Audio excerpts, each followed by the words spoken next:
Smith's own notebooks, sometimes called the Egyptian alphabet and grammar, include images of the exact Egyptian characters that correspond directly to the published verses of the Book of Abraham.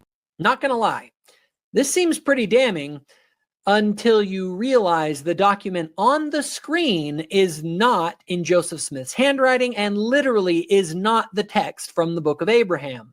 Look closely. Look closely at Joseph Smith's handwriting. So Wally's saying the only problem is this would be pretty damning if it were in Joseph Smith's handwriting. But guess what, everybody? You can rest easy out there in Mormon land because this is not Joseph Smith's handwriting. Right. Jacob actually linked to the Joseph Smith papers for this very document that says whose handwriting it was in. On that page. Yeah. This is so embarrassing. This is another one of those cases where we've got Mormon apologists not reading their own cited sources. This seems like a pretty big deal if you make the type of arguments that Jacob likes to make, which aren't bad. But to a postmodernist, these aren't a problem at all. And to find out why, let's talk about baseball. In baseball, there are three main types of umpires. There are those who say they call them as they see them. There are those who say they call them as they are. And there are those who understand they are as they call them. When your favorite team's playing in the championship, you hope that you get the objective referee, but a postmodernist knows the only option we have is the authoritative one.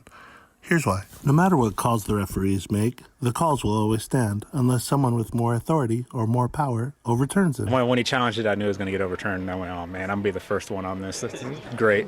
To me, I feel like you have to be 100% certain to challenge. You can't. It's not one of those ones where you think it's borderline, like maybe you have to be 100% certain. And in that scenario, obviously, like I said, I thought it was a strike coming in, and the pitcher thought so too, so he challenged it. But I don't think it's something that I would ever use if I was borderline on a call. But if we're only interested in the truth, why not challenge every call? Well, it's because in the interest of time and other factors, we've got to take shortcuts to make sure we can all live our lives practically. And we do this all the time, every day, to figure out where it's safe to get our food, where we get our news, who we're going to trust with our views, etc. In this particular case, we've chosen other people to learn Egyptian for us so that we can shortcut and trust them for the information. Now, there's one more layer of added complexity, and it's that we don't have access to the author of the original documents that were translated. In other words, we're still not sure that we have the meaning.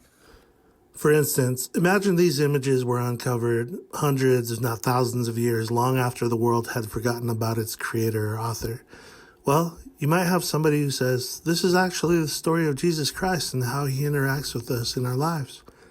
Experts could come along and interpret it and determine that it's actually a common children's story about a fantasy land called Narnia with a lion, a witch, a wardrobe with gnomes and trolls.